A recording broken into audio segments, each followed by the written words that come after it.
Bonsoir, c'est déjà l'heure de dire bonsoir, il est 14 heures pile.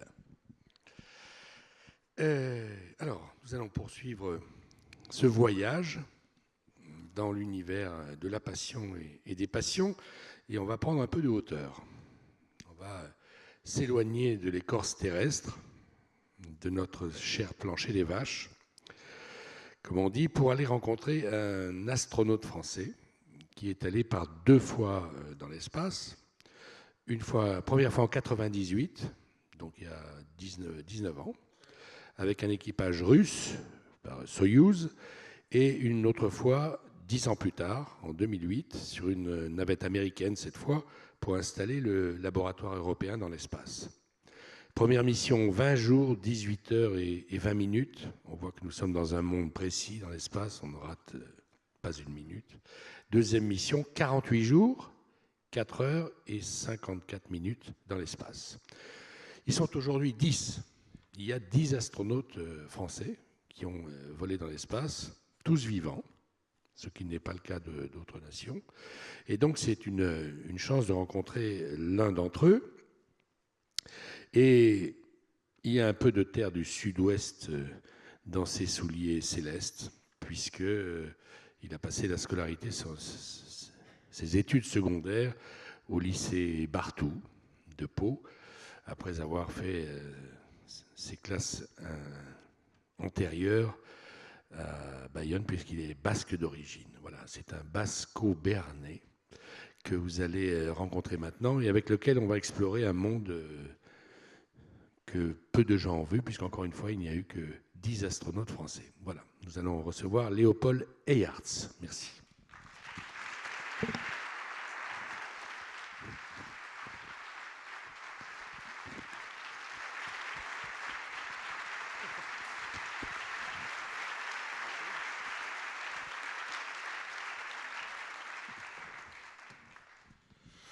J'ai oublié de vous dire qu'il était général, mon général. Repos. Alors, Eyarts, c'est bien ça, c'est comme ça qu'on doit prononcer, parce que c'est vrai que l'orthographe est complexe, on se demande si on prononce bien le nom. Vous l'avez très bien dit, merci. Alors, astronaute, 10 Français seulement, et Françaises et Français, parce qu'il y a eu les deux sexes dans l'espace. Est-ce que ça a été un rêve pour vous dès le début, ou bien vous pensiez que quand vous étiez petit, à Bayonne et au lycée Barthou, que vous feriez autre chose, vous aviez d'autres rêves?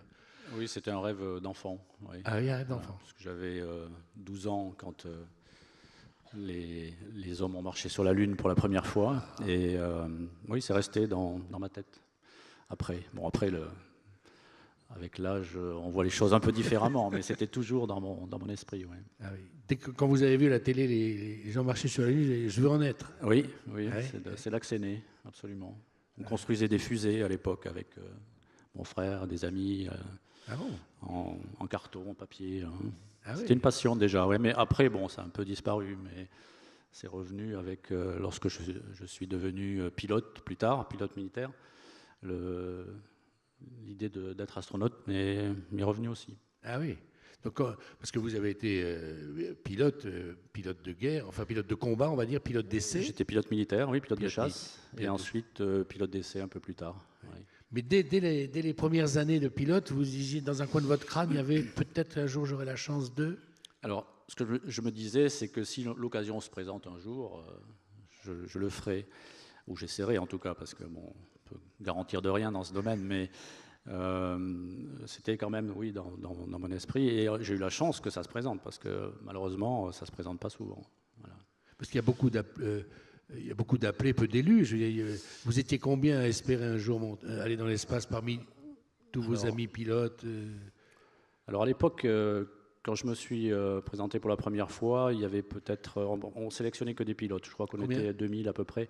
2000. Mais on regardait que les pilotes parce qu'on cherchait des gens. En fait, le Centre national d'études spatiales cherchait des gens pour les pilotes d'un projet qui a disparu aujourd'hui, mais qui était à l'époque la navette spatiale Hermès. On devait avoir une navette spatiale européenne. Oui, l'Europe devait avoir. Donc on cherchait des gens pour être pilote de la navette spatiale. Voilà.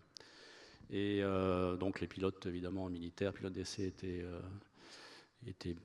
bien placé pour ça.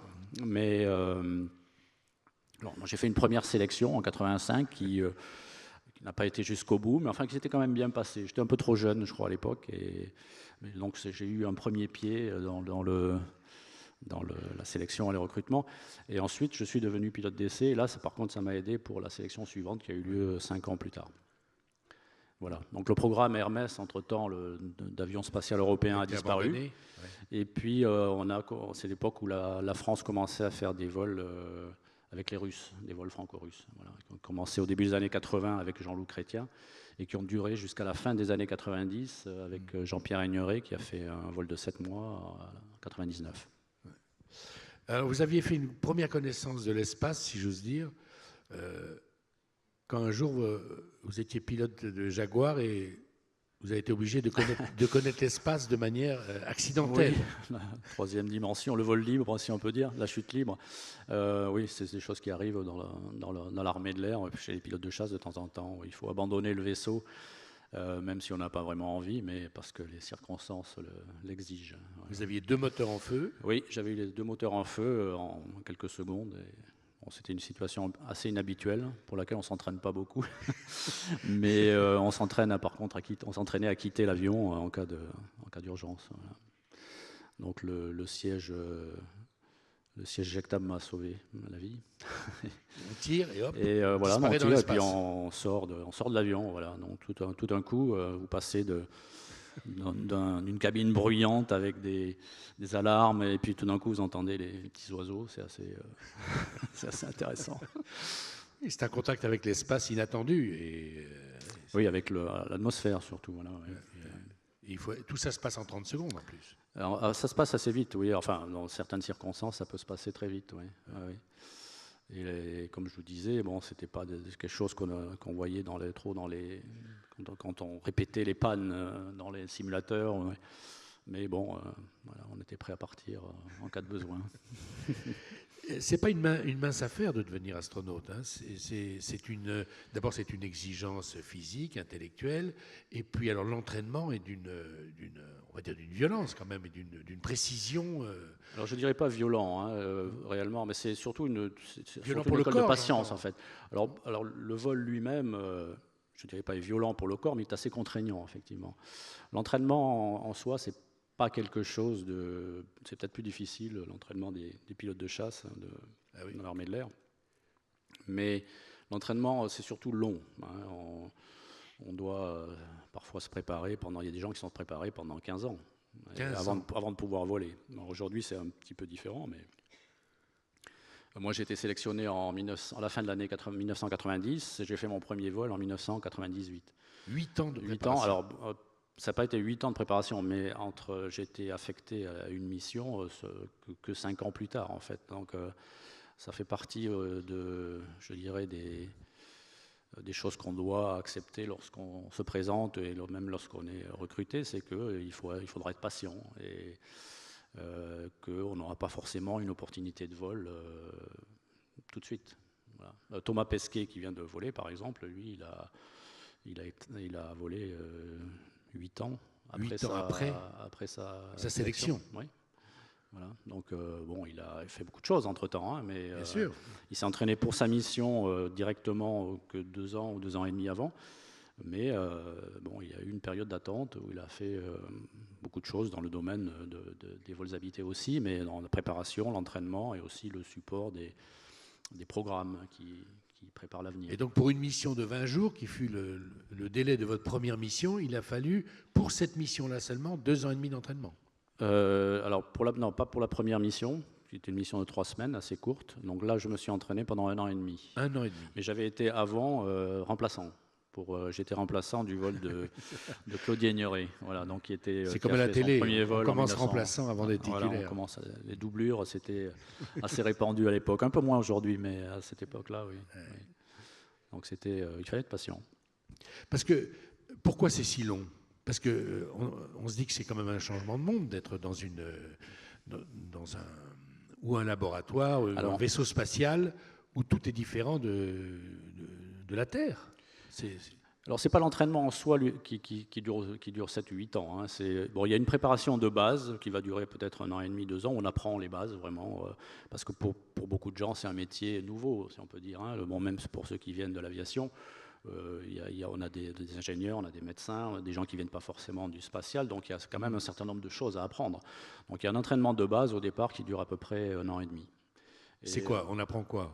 On apprend la médecine spatiale, on apprend les orbites, on apprend un certain nombre de choses, parce que c'est quand même un domaine où on est en contact avec beaucoup de disciplines différentes, scientifiques, d'ingénierie, ou ce genre de choses. Donc il faut, au départ, parfois compléter un peu la formation des gens sur différentes choses, en particulier la médecine spatiale. On apprend beaucoup de choses sur la physiologie spatiale.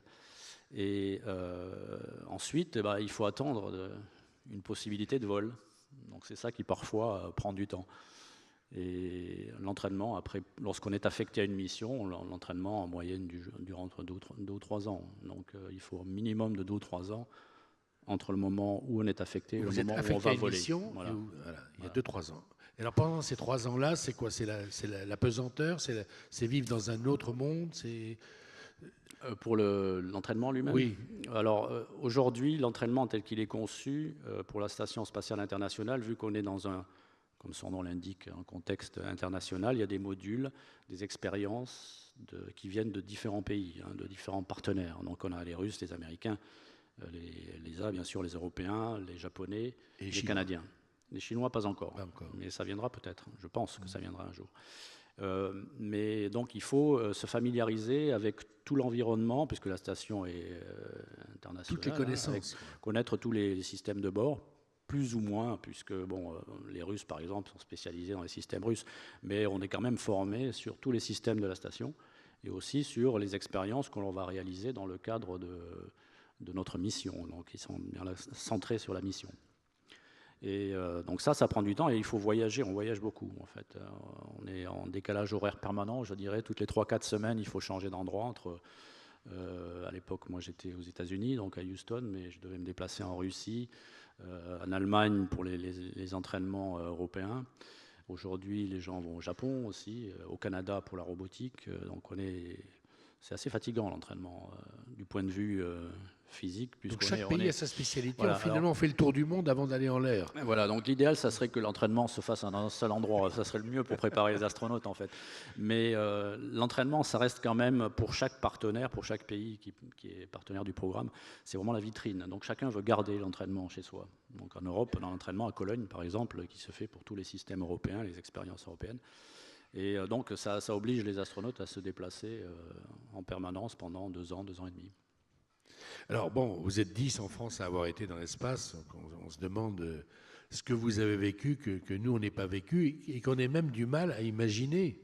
On ne sait pas exactement ce que vous faites quand vous êtes dans une capsule ou dans un laboratoire. C'est pour ça que je suis là, pour vous le dire.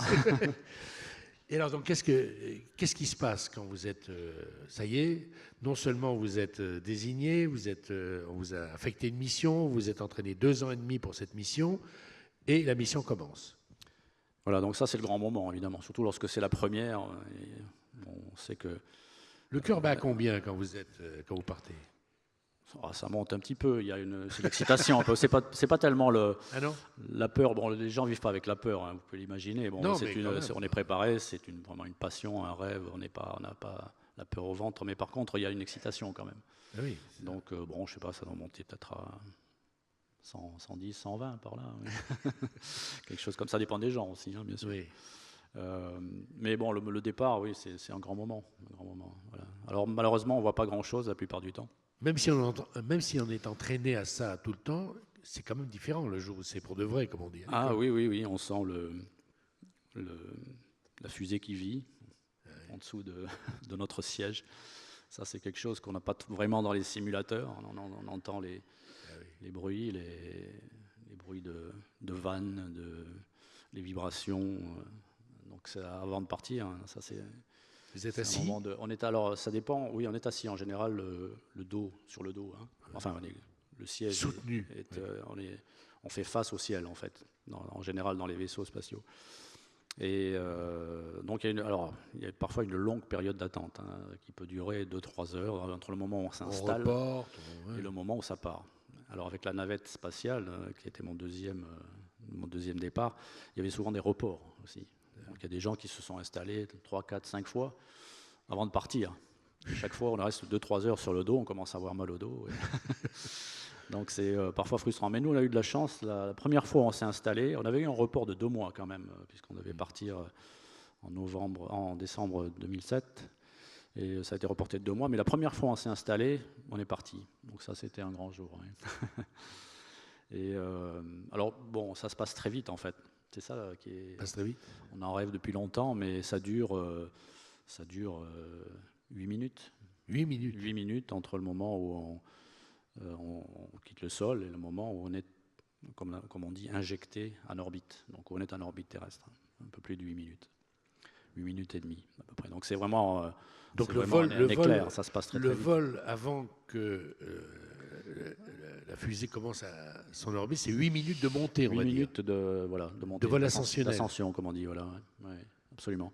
Et donc au départ, c'est assez bruyant, ça vibre.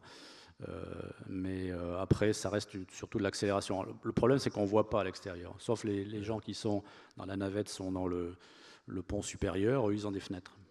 Mais moi, quand je suis parti, j'étais équipage station, donc j'étais dans le pont inférieur, comme on dit à la marine, et donc je ne voyais pas à l'extérieur. Donc c'est surtout des sensations physiques, en fait. Voilà. Accélération qui reste raisonnable par rapport à ce qu'on peut avoir dans des avions. 8 minutes, c'est beaucoup, non? C'est long quand on monte. C'est long quand on sent qu'on accélère. C'est là qu'on se dit qu'on prend de la vitesse, vraiment, parce que dans un avion, vous accélérez pour décoller, mais ça dure 30 secondes. Voilà. Donc là, quand vous accélérez pendant 8 minutes, vous sentez quand même que vous accumulez de la vitesse. Ouais. Et ça, c'est assez fascinant, mais c'est très interne, en fait, parce qu'on a des sensations, on ne voit pas vraiment à l'extérieur. Et donc, on ressent cette mise en orbite plus qu'on ne la voit, en fait. Et voilà, donc après, le moment où on arrive, c'est aussi assez intéressant, puisque c'est vraiment comme... les moteurs s'arrêtent d'un coup. Donc, plus de moteur. Dès qu'on a la bonne vitesse, les moteurs s'arrêtent. Et là, c'est un peu comme impacter un mur avec un vélo. On pourrait dire à la vitesse d'un vélo, je dirais peut-être à 30 km/h. Mais vous arrêtez net. Et donc là, tout d'un coup, le passage à l'apesanteur, c'est vraiment brutal. Voilà. Et puis tout d'un coup, plus de bruit. Tout flotte. Il n'y a plus de bruit et tout flotte. C'était un voilier, quoi. Et vous aussi, voilà. Et puis ce qui est intéressant aussi, je me rappelle en particulier ma première mission où le Soyouz, lorsqu'il part, il est sous une coiffe. Donc les hublots, on ne voit rien à l'extérieur. Mais lorsqu'on arrive en orbite, la coiffe est éjectée. Et là, on commence à voir à l'extérieur. Et donc, mon premier vol, on était parti sur un pas de tir, c'était l'hiver, au mois de février, au Kazakhstan. Il faisait, je ne sais pas combien, moins 10. Et il y avait du brouillard aussi, une espèce de brouillard.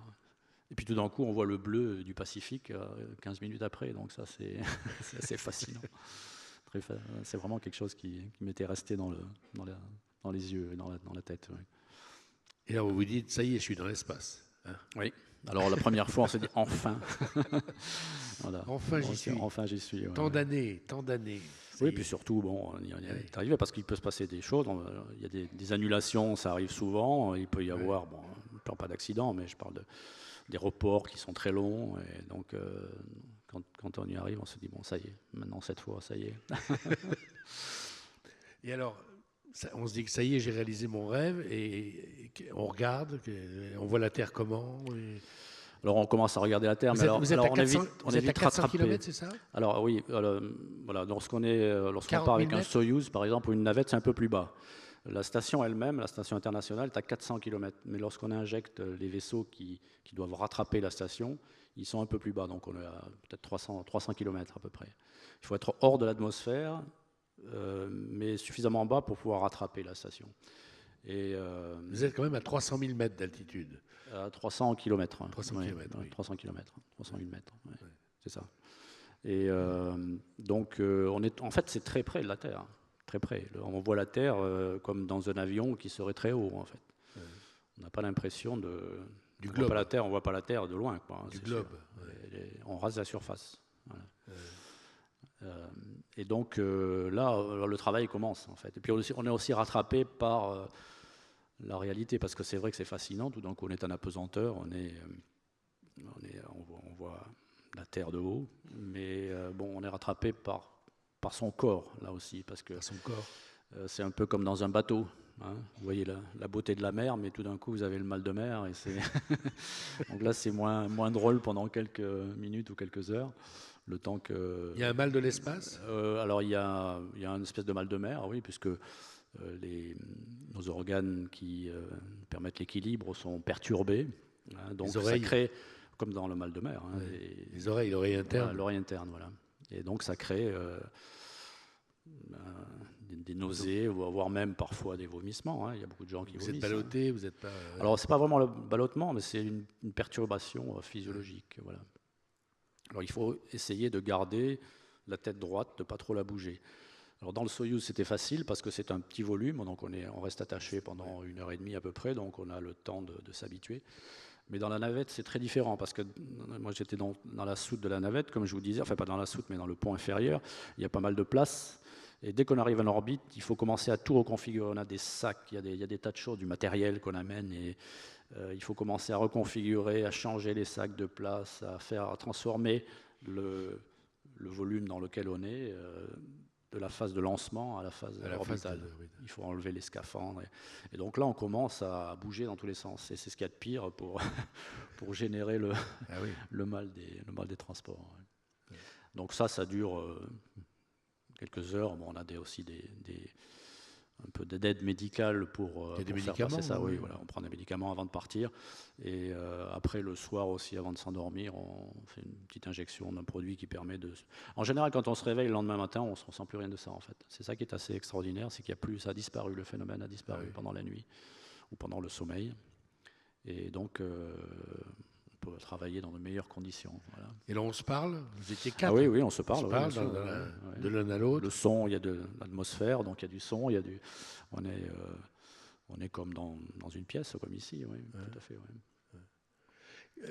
Quand vous avez connu des gens sur ces vols, avant de rentrer dans la technique, c'est pour la vie après ? Vous avez pas partagé la première mission 20 jours, deuxième 48 jours, donc c'est plus d'un mois et demi, c'est presque 2 mois. Et comment ça se passe avec les copains On connaît bien les gens, puisque déjà on s'entraîne avec eux depuis longtemps. Donc parfois on s'est entraîné pendant 2 ans, 2 ans et demi, où on n'avait pas vécu ensemble, mais enfin on fait les mêmes déplacements, on est dans les mêmes centres au même moment, donc on se connaît très bien. Voilà. Et puis on vit quelque chose ensemble qui est très prenant, où il y a une part d'aventure, de danger, et donc ça crée des liens, bien sûr. Vous vous revoyez entre vous ? Alors on se revoit après. Pas forcément souvent, parce que il y a beaucoup de gens. Moi j'ai volé la première fois avec 2 Russes. La deuxième fois, il y avait les Américains, Japonais. Et donc, c'est des gens que l'on voit après de temps en temps, mais ils vivent pas à côté de chez nous, voilà, tout le temps. Sauf si on est basé à Houston ou à Moscou, où là il y a plus de passages en fait, régulièrement. Et quand on revient sur Terre, 1 fois, 2 fois, on est le même que quand on est parti, ou il y a des choses qui ont bougé dans sa tête, cette espèce de séparation quand même qui dure plusieurs semaines avec la vie ordinaire, ça laisse quelque chose dans la manière de voir les choses, de rencontrer des gens Alors, il y a un peu de vide, mais c'est... Enfin, comment dire, du vide. On a été très occupés pendant l'entraînement. Ah oui. La mission a été très occupée, parce que c'est vraiment... on parle du vol spatial, la beauté de la Terre, la pesanteur, mais on est là vraiment pour faire un travail et qui nous prend du matin au soir, quoi, hein. Donc vous n'avez pas une minute de libre, travail technique, on n'a pas beaucoup de temps de libre. Moi, pour ma mission en particulier, c'était une mission, on était en phase d'assemblage de la station encore. La mission était relativement courte, elle a été raccourcie, donc c'était très très dense. Donc on vivait toute la journée avec tous les problèmes techniques liés aux activités que l'on avait à réaliser. Pour les gens qui restent un peu plus longtemps, comme Thomas Pesquet par exemple, qui est resté 6 mois, évidemment on essaie de ménager des périodes de repos, le week-end, le soir, tout ça c'est plus surveillé par les médecins pour que les gens puissent se reposer, parce que sinon ils ne tiendraient pas 6 mois dans ces conditions. Mais enfin, ça reste quand même un travail technique quotidien et où il faut être très concentré parce qu'il y a beaucoup de choses à faire. La peur que l'on a, c'est pas tellement celle de l'accident, mais c'est plus que d'être celui qui va faire rater quelque chose, quoi, hein. Donc c'est ce qui fait le plus peur aux astronautes, en fait, c'est de rater quelque chose, voilà, qui fera échouer la mission, une expérience, une mission, voilà. Donc c'est parce qu'il y a quand même un peu de pression, hein, il y a beaucoup de gens qui ont travaillé, il y a des budgets importants, donc on est quand même tenu à la performance. Il y a combien de gens qui travaillent en France dans le domaine de l'espace, d'une manière ou d'une autre? Ceux qui volent, des gens qui dans les laboratoires, qui participent aux expériences. Je crois que c'est difficile à chiffrer, hein, mais si on englobe tout le monde, c'est des milliers de personnes, bien sûr. Oui, c'est beaucoup. Entre les astronautes, les gens qui s'occupent de l'entraînement, les contrôleurs au sol, les ingénieurs, l'industrie, les sous-traitants, il y a plusieurs dizaines de milliers de personnes. Oui, en Europe, par exemple, oui, c'est sûr. Oui. Aux États-Unis aussi, d'ailleurs. Mais non, il y a beaucoup de monde. Oui. Et il y a combien de gens en ce moment dans l'espace? Pas simplement en vol, mais qui sont dans des stations, dans des... Il n'y a qu'une station aujourd'hui. Enfin, il y a une station chinoise aussi, mais qui n'est pas habitée en permanence. Hein. Donc, il y a une seule station en ce moment habitée en permanence. Mais en ce moment, la seule station habitée en permanence, c'est la station internationale. Oui. Donc, celle où vous avez été. Voilà, où il y a 6 personnes à bord. Que vous avez inaugurée, on va dire, non? Non, pas vraiment. Dans le laboratoire, vous n'êtes pas entré le premier? Alors, moi, j'ai amené, dans le vol que j'ai fait, sur l'ISS, la station internationale, on a amené le module européen qui s'appelle Columbus. Donc c'est la partie européenne de la station. Donc on a accroché à la station internationale qui depuis est là et fonctionne depuis. Hein. Mais à l'époque on n'était que 3 en permanence à bord. Bon, quand la navette venait, la navette c'était 7 membres d'équipage. Donc pendant le temps où la navette était accrochée, on était 10 à bord. Mais lorsqu'elle partait, on n'était plus que 3 à l'époque. Donc tout d'un coup, la station devient très grande. Il y a beaucoup moins de monde. Mais aujourd'hui, ils sont 6 en permanence. Mais la station, depuis, a grandi. Entre le moment où je suis parti, depuis que je suis parti, la station a continué pendant, il y a eu 3 ans encore de construction. Au total, il a fallu 13 ans pour la construire. Hein. 13 ans, voilà. Donc il y a une partie russe. Hein. Les Russes envoyaient leurs modules seuls, donc ils étaient autonomes. Ils faisaient leur rendez-vous et accostage eux-mêmes. Toute la partie non russe a été assemblée grâce à la navette spatiale américaine. Et donc le programme est arrêté aujourd'hui. La navette spatiale, à la fin de la construction de la Station spatiale internationale, a été arrêtée. Et donc, si on voulait la reconstruire aujourd'hui, on ne pourrait plus, puisqu'on n'a plus le camion pour amener les Et donc, tous les 6 mois, il y a un engin qui part pour remplacer l'équipage. Voilà, donc en fait, c'est 4 fois par an. Il y a un vaisseau russe qui s'appelle le Soyouz, qui pour l'instant, depuis que la navette est arrêtée, c'est le seul vaisseau qui amène des équipages sur la station et qui amène 3 personnes seulement. Donc l'équipage de 6 est renouvelé par groupe de 3. Donc il y a 4 départs chaque année. Donc il y en a 2 au printemps et 2 en automne en gros. Hein. Et on renouvelle l'équipage comme ça, l'équipage faisant lui un séjour de 6 mois dans la station. On reste 6 mois 6 mois, c'est la durée standard aujourd'hui, comme a fait Thomas Pesquet. Bon, des fois, ça peut être rallongé un petit peu. Lui, il a fait un peu plus. En fait, ça a été rajouté de 2 ou 3 semaines, rallongé de 2 ou 3 semaines pour Thomas. Donc, c'est entre 6 et 7 mois, en gros.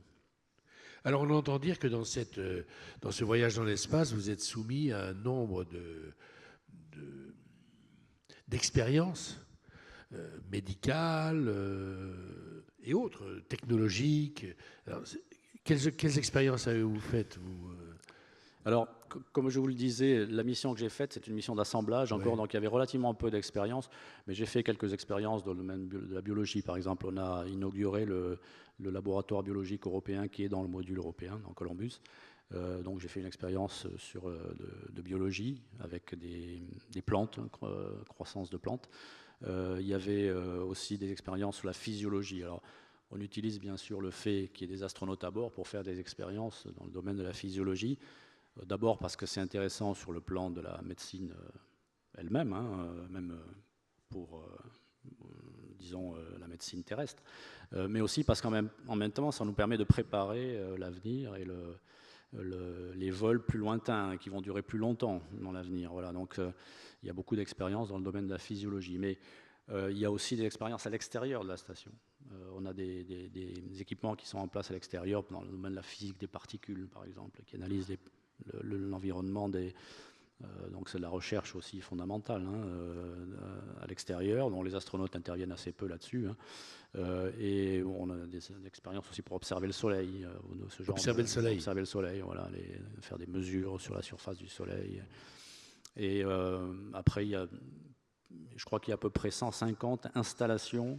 C'est un vrai laboratoire scientifique à la station internationale. Il y a à peu près 150 installations à l'intérieur et à l'extérieur qui permettent de faire des expériences, de reconfigurer des expériences. Puisque l'avantage de ce programme, c'est que donc la station a commencé en 1998, on espère qu'elle durera jusqu'en 2028, donc ça va faire 30 ans d'expérience en apesanteur à l'extérieur de l'atmosphère. Et ça, c'est quelque chose qui est très intéressant, parce qu'on peut faire... Une expérience peut vivre tout au long de la durée de vie, elle peut évoluer, on peut amener une nouvelle configuration de certaines expériences, faire évoluer les expériences en fonction de ce qu'on a appris avant, donc on s'inscrit dans la durée vraiment. Donc ça c'est quelque chose de très bien. Et je crois qu'on est aujourd'hui à 2300 expériences réalisées depuis le début de la station. Est-ce qu'il y a des utilités à la suite de ces expériences? Je veux dire par là, vous êtes allé dans l'espace, quelques-uns, et est-ce qu'on vous a fait faire des expériences qui ont fait que des progrès ont pu être faits dans tel ou tel domaine? Alors, médical, par exemple. Oui, alors on ne le sait pas toujours, mais dans le domaine médical, on fait régulièrement des expériences, par exemple, sur l'ostéoporose, enfin la perte de densité osseuse, puisque l'apesanteur, c'est vraiment un petit laboratoire pour évaluer le vieillissement des os, des os en particulier, mais dans d'autres domaines, la peau. Alors c'est un vieillissement qui est réversible, c'est ça l'avantage. Ouais. Si on parle de l'ostéoporose, par exemple, on sait qu'un astronaute vieillit plus vite que des personnes de plus de 75 ou 80 ans sur Terre, au niveau osseux, si on ne fait rien, bien sûr, si on ne fait pas d'exercice physique. Donc on peut étudier ça. 10 fois plus vite dans l'espace que celui qui reste. Oui, peut-être. Je ne sais plus quel est le quotient exactement, mais on vieillit beaucoup plus vite. Effectivement, je crois qu'on perd en un mois ce qu'une personne de plus de 75 ou 80 ans perdrait en un an. Ouais. Donc on est sur ce plan-là. Alors évidemment, on a ce qu'on appelle des contre-mesures qui nous permettent on rectifie d'éviter qu'on en perde trop, parce que si on en perd trop, évidemment, ça va devenir grave. Mais on peut étudier ce vieillissement de façon accélérée, si on peut dire. Voilà. Et par contre, on est obligé de faire du sport tous les jours pour empêcher le principe, c'est un peu comme être alité dans un hôpital. On perd sur le plan cardiovasculaire, on perd en masse musculaire, on perd en densité osseuse. Donc c'est exactement les mêmes problèmes. Bon, il y en a d'autres, mais ça c'est exactement les mêmes problèmes. Donc on contre ça par de l'exercice physique quotidien qui se fait pendant 1h30 à peu près tous les jours. 1h30 tous les jours. 1h30 tous les jours, ça c'est absolument indispensable. Oui. Pour pouvoir revenir dans de bonnes conditions. Dans de bonnes conditions. Voilà. Alors il y a d'autres domaines aussi où on a des approches intéressantes, dans le domaine de l'immunité par exemple. On s'est rendu compte que l'immunité des astronautes diminuait. On ne sait pas exactement pourquoi. Il y a des choses qui se passent au niveau cellulaire, mais il semble que l'apesanteur ait aussi des effets au niveau de la cellule. Donc ça, on a constaté par exemple que certains virus qui sont dormants sur Terre se réveillent. Alors ça ne déclenche pas des maladies, mais ils se réactivent en fait dans l'espace. Et ça, c'est aussi intéressant de savoir pourquoi, parce que ça permet de trouver des voies pour savoir comment ces virus ou ces bactéries fonctionnent, pourquoi ils deviennent actifs, virulents à certains moments, et donc de pouvoir prévenir des choses aussi sur Terre. Voilà. Donc, développer des thérapies. Voilà. Vous êtes un petit peu extraterrestre alors, un petit peu quoi. On est un peu cobaye, oui. Extraterrestre, oui, on peut dire, parce on l'est physiquement. Alors, mais est-ce qu'on voit le ciel aussi? Alors, on voit le ciel autrement? Alors, on voit le ciel, oui, bien sûr. Oui. Alors, malheureusement, il n'y a pas beaucoup de fenêtres dans la station. Oui. Et les fenêtres sont surtout orientées vers le sol. Mais sur certaines fenêtres, en particulier côté russe, on peut voir le ciel. Oui. Ça doit être très différent du ciel qu'on voit nous, non? Il est plus noir. Alors, condition d'avoir une vitre qui ne soit pas trop endommagée, parce que les vitres, elles finissent par il faut de temps en temps changer les surfaces extérieures des vitres. Mais on voit un ciel qui est beaucoup plus noir. Oui, c'est surtout dans la navette qu'on voyait très bien le ciel, parce qu'il y a des grandes fenêtres. Il y avait des grandes fenêtres. Donc il suffisait d'éteindre les lumières. La nuit, on pouvait voir la voûte céleste comme mieux que dans un planétarium, je dirais. Ah bah oui, évidemment. Parce que sur Terre, c'est vrai que la vision est un peu gênée par l'atmosphère. Oui, absolument. Les fumées, les nuages. Voilà. Là, vous êtes en contact direct quand même avec la voûte. Oui, il n'y a plus d'atmosphère au-dessus de nous, donc on voit les choses. Mais bon, comme je vous le disais, malheureusement, on n'a pas beaucoup d'occasions parce que les fenêtres sont surtout vers la Terre. Voilà, donc, on voit bien la Terre, mais la Terre est vraiment là, tout près, à 400 km, elle est tout près. Hein. Moi, je n'ai pas été surpris par la vision elle-même, parce que bon, j'avais l'habitude de voler dans les avions. On a un peu l'impression d'être dans un avion, sauf lorsqu'on regarde l'horizon.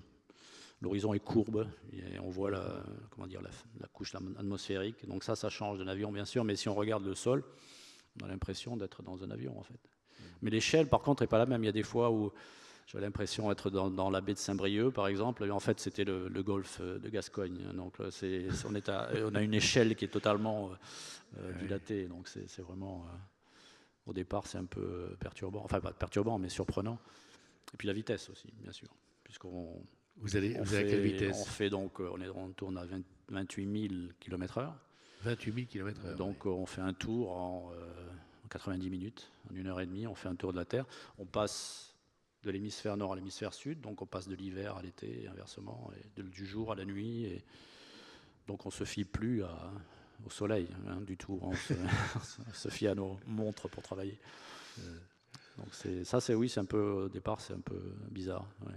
Mais on s'y habitue. Voilà. L'homme s'adapte. Alors, il y a des astronautes qui disent avoir vu des choses bizarres. Je ne sais pas, vous avez vu ça? Il y a plusieurs astronautes qui ont dit, tiens, on a vu des choses qu'on ne pensait pas. On a eu l'impression que des objets passaient. Vous avez rencontré ce genre de choses? Non, je suis désolé, mais... Je ne sais pas si ça peut vous décevoir, mais non, moi, je n'ai jamais vu de choses comme ça. Bon, je n'ai pas eu non plus de récits de collègues vous n'avez pas entendu parler non plus? Non, pas vraiment, non. Oui, donc il y a des poètes dans tous les milieux, y compris chez les astronautes. Ouais, il y a des fausses informations qui circulent. Parfois aussi, dans ce domaine. Mais on ne voit pas des choses qu'on ne voit pas de la Terre, c'est-à-dire des trajets d'étoiles ou de bouts d'étoiles qui... Non, des trajets d'étoiles ou de... Ah, d'étoiles, non. Alors les étoiles filantes, il n'y en a plus, puisqu'on les voit du dessus, les étoiles filantes. Les étoiles filantes, c'est des cailloux, si on peut dire, qui rentrent dans l'atmosphère. Voilà. Donc là, on est au-dessus de l'atmosphère. On est au-dessus. Donc en fait, il n'y a pas de trajet dans le ciel, on voit, à part les étoiles, on ne voit pas évidemment beaucoup de choses. À part qu'on voit plus clairement la Lune aussi, la Lune on la voit de façon plus nette, sans aucun doute. Mais on voit par exemple les traînées des avions, ça c'est quelque chose qu'on voit dans l'atmosphère. Ah oui. Ouais. C'est comme ça qu'on sait d'ailleurs si par exemple il y a une couverture de nuages. Parce que alors on se rend compte d'une part que la Terre c'est surtout de l'eau, parce que la plupart du temps quand il n'y a pas de nuages, on est sur le bleu. Donc on voit du bleu. Et puis bon, à certains moments, on voit du blanc aussi, quand il y a des nuages. Et puis de temps en temps, on voit la terre comme les marins. C'est bizarre d'ailleurs qu'on utilise le mot terre alors que c'est de l'eau. Alors que c'est de l'eau, voilà. 70%. 70%. Et là, on s'en rend compte que c'est 70% parce que la plupart du temps, on est au-dessus de l'eau.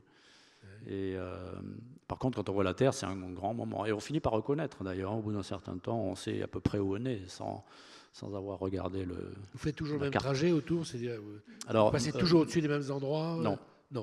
En fait, la station a une orbite inclinée à 50 degrés. Donc en gros, on vole entre 50 degrés de latitude nord et 50 degrés de latitude sud.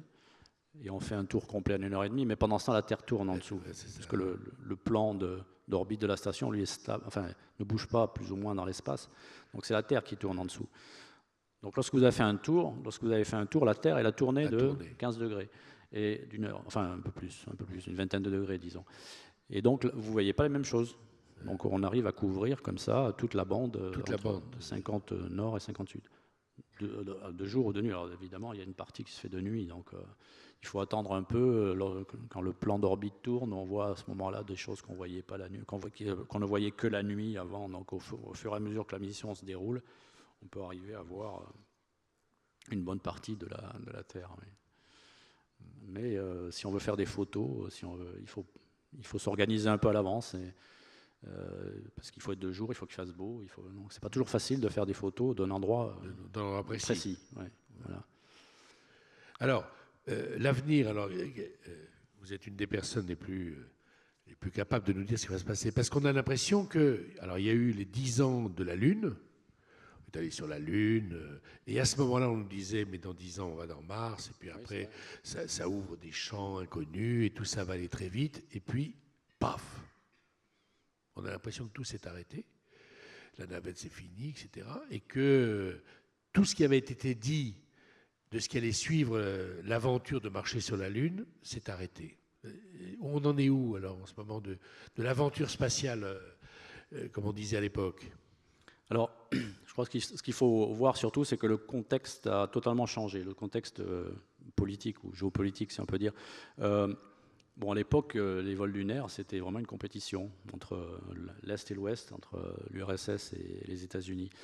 Et donc, il fallait vraiment y arriver. Et donc, il n'y avait pas de limite budgétaire, il n'y avait pas de limite dans les moyens techniques pour développer tout ce dont on avait besoin pour arriver sur la Lune. Enfin, les Américains en particulier, les Russes aussi. Les Russes ont fait beaucoup d'efforts pour essayer d'y arriver. Aujourd'hui, c'est totalement différent, puisque cette compétition n'existe plus. Bon, les Américains sont partis sur la Lune, ils ont fait 6 missions, une 7e qui a eu quelques problèmes et ils ne sont pas arrivés à se poser. Donc après cette période, d'abord ça coûtait très très cher. Donc le gouvernement américain qui était occupé par d'autres choses, il y avait le Vietnam à l'époque, et bon, ils ont arrêté ce programme-là. Et donc ça paraît aujourd'hui comme un éclair, pour des raisons financières, et puis aussi pour des raisons aussi d'intérêt public, puisque le public, alors si on pense à la première mission, Apollo 11, ça a été un événement mondial, mais les suivantes, déjà, l'intérêt avait, malheureusement, on s'habitue à tout, et l'intérêt avait beaucoup décru à ce moment-là, et donc il n'y avait plus le soutien non plus pour continuer à financer ces missions qui étaient très courtes. Sur le plan scientifique, sur le plan technique, c'était extraordinaire, mais sur le plan scientifique, c'était quand même assez limité, puisque les gens passaient quelques heures sur la Lune, jusqu'à 3 jours maximum. Et donc, il n'y avait pas, évidemment, la durée pour pouvoir faire de la science de façon plus complète. Donc ça s'est arrêté. En plus de ça, il y a eu à l'époque une espèce de compétition aux États-Unis entre la NASA et la Défense. Donc la Défense, même avant le programme lunaire, voulait développer une navette spatiale, un avion spatial qui partait, qui revenait. Et après les vols lunaires, c'est le DoD, donc le département de la Défense, qui a eu priorité, et ils ont fait la navette qui était censée tout faire à l'époque, amener les satellites, les hommes, ou faire d'autres choses, mais avec laquelle ils ont eu beaucoup plus de problèmes que ce qui était attendu. Il y a eu un accident aussi en 83. Et donc le contexte a changé à ce moment-là. Les Russes, en parallèle, avaient investi dans les stations spatiales dans les années 70-80. Et les Russes étaient les seuls à avoir des cosmonautes qui volaient pendant plusieurs mois, même si la NASA en a fait un petit peu dans la fin des années 70. Mais après, le contexte a changé. Donc on est rentré dans une période, et c'est la période où j'ai eu la chance de rejoindre le programme spatial à ce moment-là, dans les années 90, où là on commençait à internationaliser ces activités. Les Français, les Allemands, les Européens volaient avec les Russes. Les Américains sont venus voler avec les Russes aussi à la fin des années 90 pour préparer le programme suivant qui était la station internationale. Et avec la station internationale, on est rentré dans un programme qui est vraiment aujourd'hui de coopération, où on met en commun les budgets, les ressources, les compétences. C'est quand même incroyable que sur la Terre, ces mêmes puissances-là s'affrontent de temps en temps, même par peuple interposé, et qu'en haut, à 500 km, tout le monde est ensemble, participe, et tout le monde est au courant de ce que fait l'autre. Oui, mais il n'y a pas qu'en haut, hein, parce que les missions se préparent au sol. Il y a tous les ingénieurs qui préparent les moyens, les modules, les stations. Tout ça se fait ensemble. Les interfaces, tout ça se fait ensemble, bien sûr. Les Russes collaborent avec les Américains depuis la moitié des années 90 pour préparer ce programme de station internationale. Et les Européens travaillent aussi, les Japonais, les Canadiens, depuis cette époque, pour développer ce programme, qui est vraiment un programme, je dirais, international, vraiment dans tous les sens du terme, au sol comme en l'air. Donc c'est. Je n'avais pas bien saisi la différence. Donc c'était vraiment, oui, c'est une différence essentielle. Au moment de la conquête de la Lune, enfin de marcher sur la Lune, c'était une compétition à mort entre les deux puissances qui sont transformées maintenant en coopération totale. Absolument, oui. La compétition n'existe plus vraiment.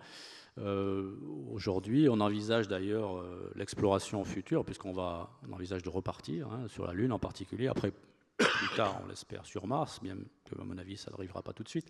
Mais aujourd'hui, ça se fait dans un contexte international, avec d'ailleurs en grande partie les mêmes partenaires que ce qu'ils font à la station spatiale internationale aujourd'hui.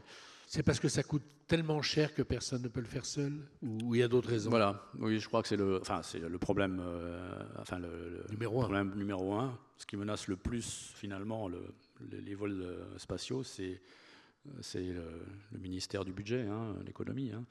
Bon, il y avait des budgets limités, même dans des organisations comme la NASA, qui a toujours été considérée comme riche, aussi, ils ont leurs problèmes. Et quand ils peuvent partager les développements, aujourd'hui, ils sont contents de le faire.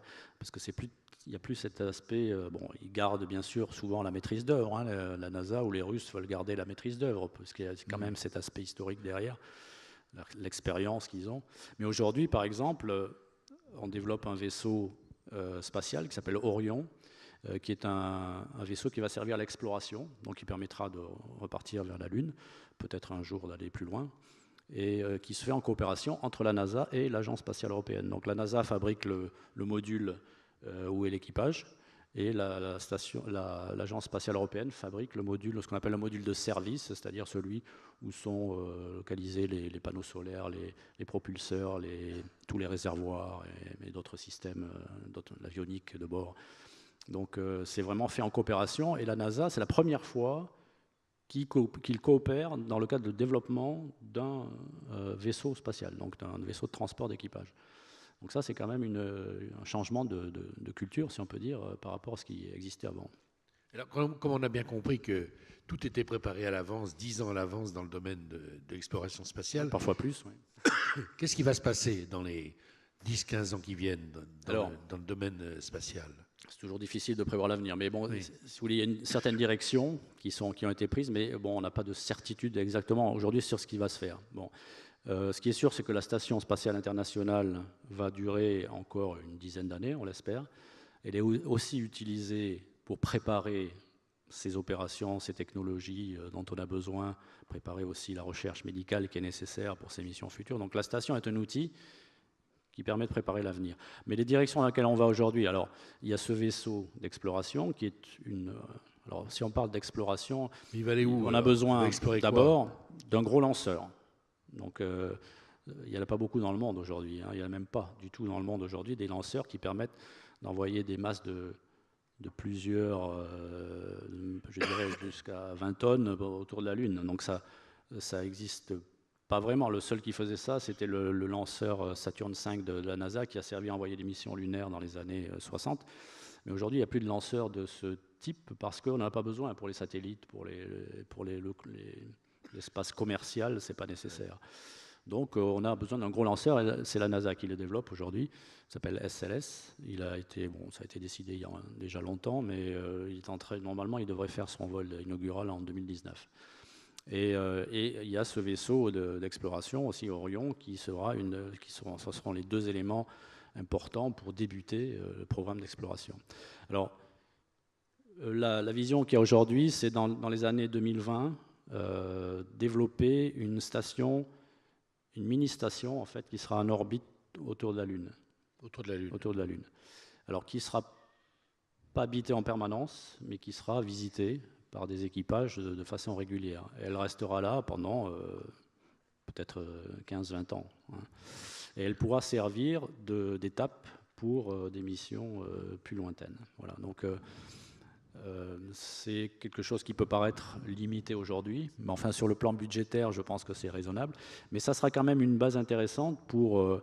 on pourra commencer à partir de cette station à envoyer par exemple des atterrisseurs sur la Lune. Alors dans un premier temps automatique, enfin sans personne à bord, robotique, hein, et peut-être plus tard habité. Ça permet d'avoir un accès autour de la Lune aussi, c'est assez proche, puisqu'il y a une partie de l'orbite qui passerait assez près de la Lune. Ça permet aussi de servir de relais pour un habitat qu'on pourrait envoyer plus loin, plus tard. Donc dans les années 30, le projet là, actuel, c'est d'avoir un habitat qui viendrait d'abord s'accrocher à cette station autour de la Lune, et qu'après on enverrait plus loin. Voilà. Et Mars, par exemple, il faut combien de temps pour aller à Mars? Alors Mars, c'est si on part au bon moment, d'abord on peut partir que tous les 2 ans, hein, puisqu'il faut partir au moment où vous savez que la Terre et le Mars tournent autour du Soleil, hein, donc il faut partir au bon moment, parce que si Mars est de l'autre côté du Soleil, ça peut prendre longtemps pour y arriver.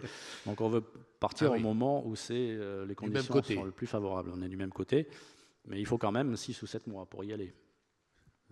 Et donc, si on envoie des gens pendant 6 ou 7 mois, on peut imaginer qu'ils resteraient sur Mars pendant 12-18 mois, en attendant la possibilité de revenir, puisque pour le retour, on a le même problème, hein, donc il faut un minimum de 2 ans de mission. Donc on est dans un domaine quand même assez différent de ce qu'on fait aujourd'hui. Et voilà, donc aujourd'hui ça reste un projet, mais il y a aussi beaucoup de choses beaucoup de problèmes qu'il faudra résoudre aussi avant, puisque le problème des radiations, par exemple. Les radiations. Pour moi, aujourd'hui, c'est le problème principal, puisque on sait qu'on peut faire voler des gens 6 mois, 1 an, aujourd'hui autour de la Terre, à 400 km. Sur le plan des radiations, ça ne pose pas trop de problèmes. On reçoit effectivement des doses un peu plus importantes que sur Terre, puisqu'on n'a plus la protection de l'atmosphère, mais on reste quand même dans la protection électromagnétique de la Terre. Donc qui s'étend à peu près jusqu'à 50-60 000 km de la Terre, donc autour de la Terre. Et quand vous sortez de là, alors c'est... Et lorsqu'on sort de cet environnement, là les radiations deviennent sont beaucoup plus énergétiques, ce qu'on appelle les rayonnements galactiques. Donc c'est des particules qui arrivent avec de très hautes énergies, et aujourd'hui on connaît mal cet environnement en fait. Les seuls qui y ont été, c'est ceux qui ont été sur la Lune. Mais eux, ils sont restés que... Ils y ont passé que 8 jours, 10 jours. Donc si on veut envoyer des gens pendant 2 ans, là on est devant un problème important, puisqu'on sait que aujourd'hui on sait que c'est impossible, je dirais, à moins de trouver des protections. Le corps ne supporterait pas Voilà.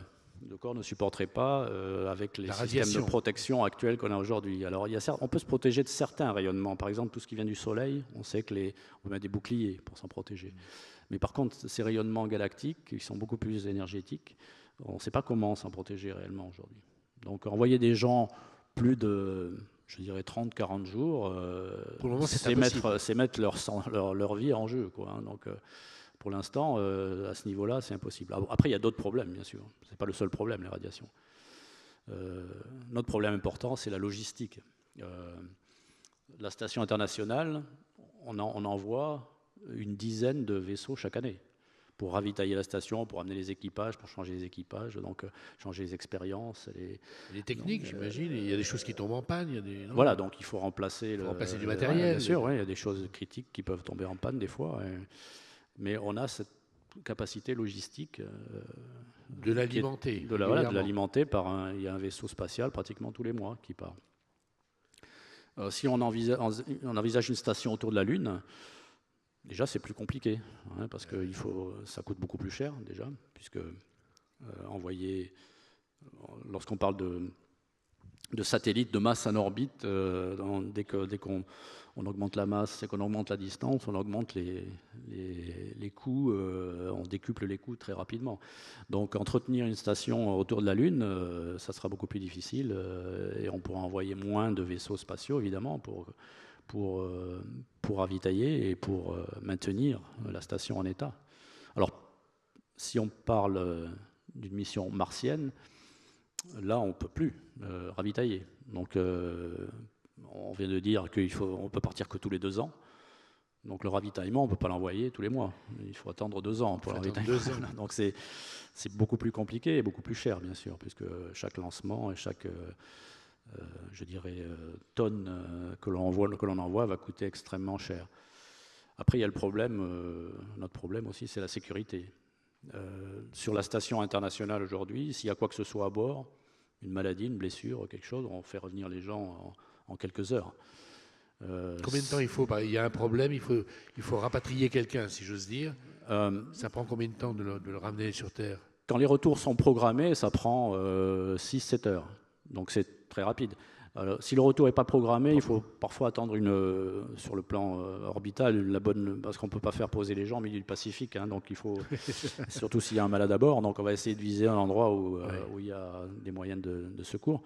Donc on peut attendre peut-être 24 heures, voilà. Mais on attendra un peu en orbite avant de... Mais en 24 heures, on rapatrie, oui, quoi qu'il arrive. Toutes les 24 heures, on peut passer sur une zone hospitalière, je dirais, pour amener les vaisseaux Soyouz.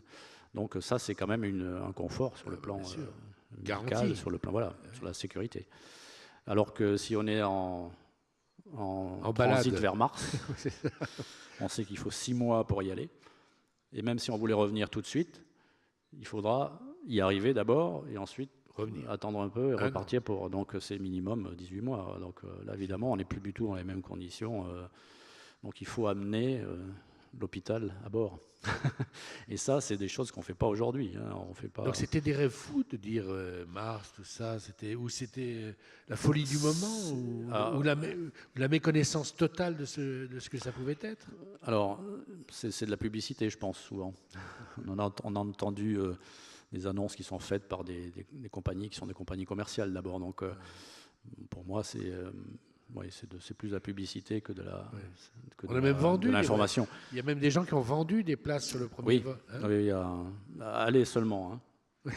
Donc mais en plus, je suis même pas sûr que c'est une bonne affaire parce que on peut pas garantir aujourd'hui que vous serez vivant à l'arrivée. Donc c'est pas encore, on n'est pas encore là quand même. Voilà. Il y a des gens qui aiment l'argent et ils perdent pas une minute ni un endroit. Alors ceci dit, le monsieur qui a fait cette annonce, c'est quelqu'un qui connaît bien quand même, puisqu'il envoie déjà aujourd'hui des vaisseaux cargo vers la station internationale. Donc c'était pas un farfelu. C'est pas un farfelu, non. Et il envoie aussi, il va envoyer bientôt un vaisseau habité, puisque à partir de l'année prochaine, normalement, il y a des vaisseaux américains commerciaux privés, donc de compagnies privées, qui vont amener des équipages vers la station. Donc les Américains vont retrouver ce qu'ils avaient perdu avec la navette et avoir à nouveau des vaisseaux. Ce ne sera plus la NASA, ce sera des compagnies privées. Donc on pourra avoir des invités, quoi, c'est ça? Non, parce qu'ils enverront des astronautes professionnels, pour l'instant encore. Les Russes ont envoyé quelques touristes quand même, au début des années 2000. Il y avait quelques possibilités. Il y a eu quelques touristes, oui. Des touristes qui étaient des gens qui en général avaient une activité déjà dans le domaine scientifique et technique. Donc ils avaient des compagnies qui étaient techniques et tout ça. Donc c'était des gens qui rêvaient aussi de voler dans l'espace, mais qui ont payé assez cher pour y arriver. Comme quoi, il n'y a pas que des rêves gratuits. Et il y a combien de satellites en ce moment autour de la Terre? Oula, c'est une bonne question.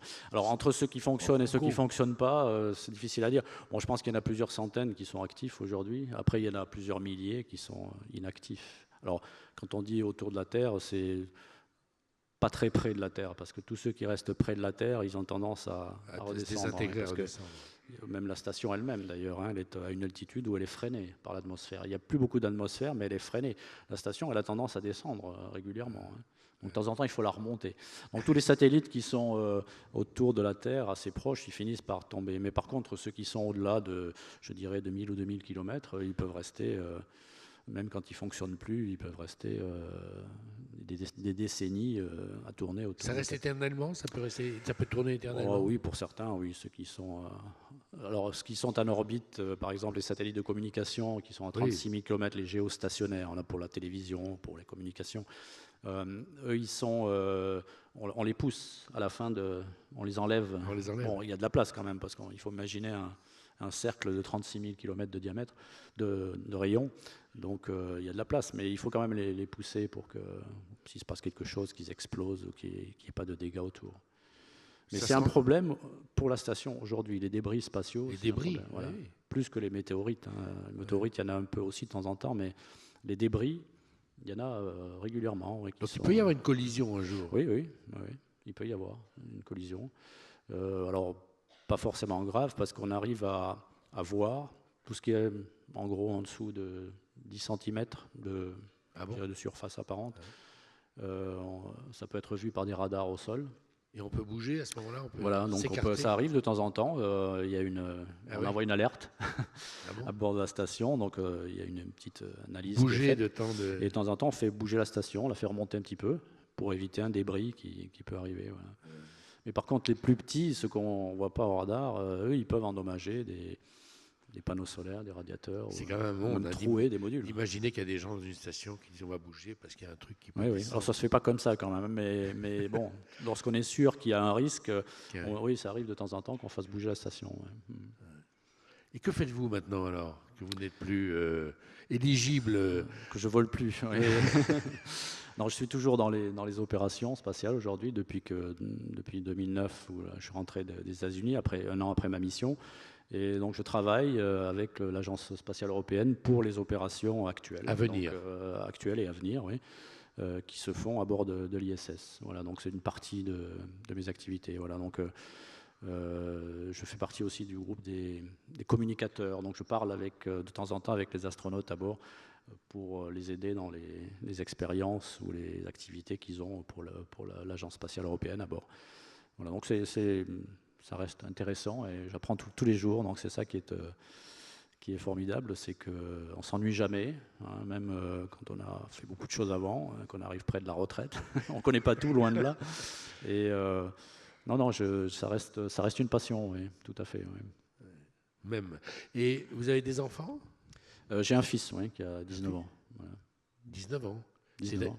C'est-à-dire le jour où vous êtes monté pas le jour, mais il est né l'année où j'ai volé faire mon premier vol, oui, tout à fait. Donc vous ne l'avez pas vu, alors j'imagine. Si, vous l'avez vu moi j'ai volé en début de l'année, en 98, lui il est né en septembre, donc je l'ai vu bien sûr. Mais il avait 10 ans lorsque j'ai fait ma deuxième mission. Donc il vous a vu à la télé Oui, il est venu même au lancement. Hein, il est venu au lancement. Oui, puisque les familles sont associées, invitées au lancement. Ouais, ah oui. Ouais. À l'époque, c'était en Floride. Floride.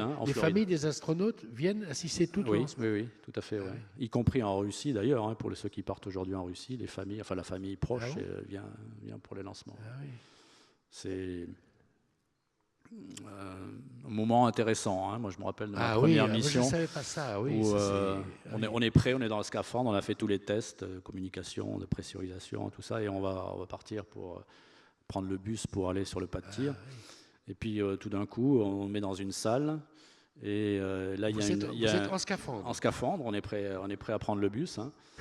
Et on nous met dans une salle, et puis le rideau s'ouvre, il y a une vitre, puisqu'on est en quarantaine, donc on est vous n'avez pas le droit. On n'a pas le droit de contact direct, on ne pas attraper de maladie. Et donc là, le rideau s'ouvre et on voit les familles. L'épouse, les enfants, les parents parfois. Derrière une vitre. Et puis on lit dans les regards. C'est un peu spécial. J'avais pas cette sensation lorsque j'étais dans l'armée de l'air, par exemple, où je prenais mon avion. Il n'y avait pas la famille pour regarder. Hein. On ne doit pas l'oublier. C'était un peu déstabilisant parfois. Ah oui. Mais bon, c'est des moments dont on se rappelle après. Voilà. Alors on dit ton papa, qu'est-ce qu'il fait? Il est astronaute. Oui. Hein? Il doit être fier. Il était. Bon, merci beaucoup d'avoir été avec nous. Merci à tous. Léopard et Hertz. Avec plaisir. C'est passionnant. Merci.